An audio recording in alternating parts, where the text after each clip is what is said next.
రోజులుగా కేంద్ర ఎన్నికల సంఘంపై కాంగ్రెస్ ఎంపీ లోక్సభలో ప్రతిపక్ష నేత రాహుల్ గాంధీ తీవ్ర ఆరోపణలు చేస్తున్నారు. ఎలక్షన్ కమిషన్, బీజేపీ కుబ్బక్కై లోక్సభ, పలు రాష్ట్రాల్లో జరిగిన అసెంబ్లీ ఎన్నికల్లో అక్రమాలకు పాల్పడ్డాయని రాహుల్ ఆరోపిస్తూ ఉన్నారు. దేశంలోని పలు రాష్ట్రాల్లో ఓట్ల చోరీ జరిగిందని రాహుల్ తీవ్ర ఆరోపణలు చేస్తున్నారు. రాహుల్ గాంధీ చేస్తున్న ఓటు చోరీ ఆరోపణలపై దేశవ్యాప్త ప్రచారానికి కాంగ్రెస్ పార్టీ శ్రీకారం చుట్టింది.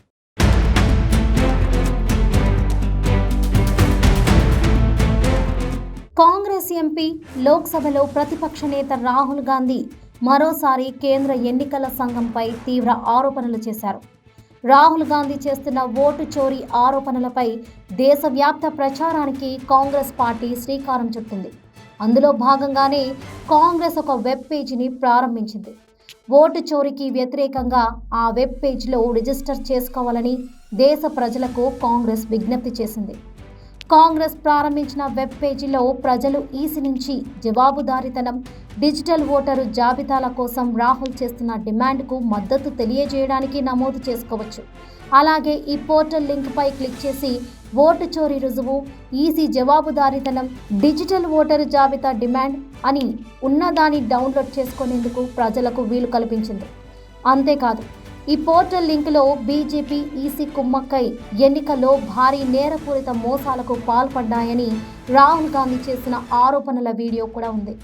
2024 లోక్సభ ఎన్నికలకు సంబంధించి కర్ణాటకలోని ఒక నియోజకవర్గం డేటాను రాహుల్ గాంధీ ఇటీవలే విశ్లేషించారు.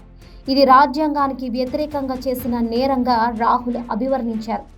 ఓటు భారత ప్రజాస్వామ్యానికి పునాది అని, కానీ ఎలక్షన్ కమిషన్ సహాయంతో బీజేపీ ఓటుపై దాడి చేస్తుందని రాహుల్ ఆరోపించిన వ్యాఖ్యలు ఈ పోర్టల్లో ఉన్నాయి.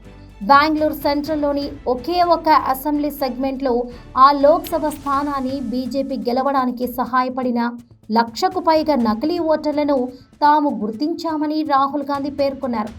ఈ తరహాలో దాదాపు 700 నుండి 100 సీట్లలో ఇలా జరిగిందని, ఇది స్వేచ్ఛా ఎన్నికలను నాశనం చేస్తుందని రాహుల్ ఆరోపించారు.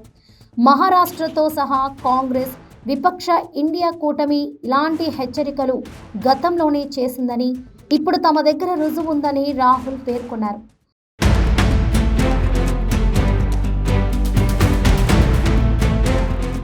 ఓటు చోరీకి వ్యతిరేకంగా తమతో కలిసి రావాలని దేశ ప్రజలకు రాహుల్ విజ్ఞప్తి చేసిన మెసేజ్ అందులో ఉంది. ఎవరైనా ఒక వ్యక్తి కాంగ్రెస్ ప్రారంభించిన పోర్టల్లో నమోదు చేసుకున్న తర్వాత అతని పేరు మీద ఒక సర్టిఫికేట్ జారీ అవుతుంది. అంతేకాదు, సదరు వ్యక్తి ఓటు చోరీని వ్యతిరేకిస్తున్నట్లు ఆ సర్టిఫికేట్ సూచిస్తుంది. రాహుల్ గాంధీ ఎలక్షన్ కమిషన్ నుంచి డిజిటల్ ఓటర్ జాబితాల డిమాండ్ను నేను సమర్థిస్తున్నాను అని సర్టిఫికేట్లో ఉంటుంది. కాంగ్రెస్ పోర్టల్లో నమోదు చేసుకునేందుకు ప్రజలు ఎవరైనా ఒక నంబర్కు కాల్ చేసి ఎస్ఎంఎస్లోని లింకును ఫిల్ చేసి నమోదు చేసుకోవచ్చు. ఈ సర్టిఫికెట్లో కాంగ్రెస్ అధ్యక్షుడు మల్లికార్జున ఖర్గే, కాంగ్రెస్ ప్రధాన కార్యదర్శి కేసీ వేణుగోపాల్, కోశాధికారి అజయ్ మాకెన్ సంతకాలు ఉంటాయి. ఇప్పటికే చాలా మంది కాంగ్రెస్ నాయకులు, మద్దతుదారులు ఈ పోర్టల్లో నమోదు చేసుకున్నారు. అంతేకాదు, ఈ పోర్టల్ నుంచి వచ్చిన సర్టిఫికెట్లను సోషల్ మీడియాలో పంచుకున్నారు. గత కొన్ని రోజులుగా కాంగ్రెస్ ఎంపీ రాహుల్ గాంధీ ఓట్ల చోరీపై తీవ్ర స్థాయిలో విమర్శలు గుప్పిస్తున్నారు. ఈ క్రమంలో ఎలక్షన్ కమిషన్ మరోసారి డిక్లరేషన్ సమర్పించాలని, లేదా తాను చేసిన తప్పుడు ఆరోపణలకు దేశానికి క్షమాపణలు చెప్పాలని రాహుల్ను కోరింది.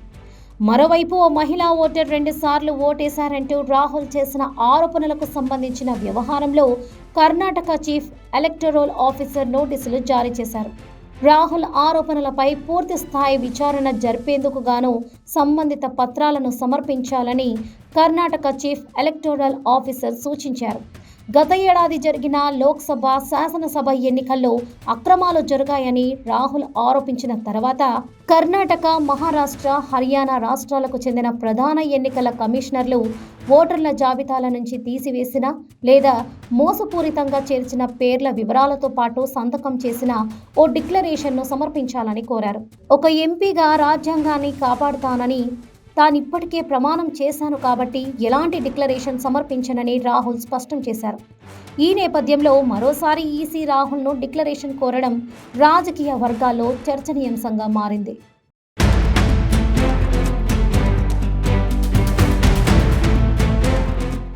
కేంద్ర ఎన్నికల సంఘంపై కాంగ్రెస్ ఎంపీ రాహుల్ గాంధీ చేస్తున్న ఆరోపణలు, వాటిపై ఈసీ స్పందిస్తున్న తీరు దేశవ్యాప్తంగా చర్చనీయాంశంగా మారింది.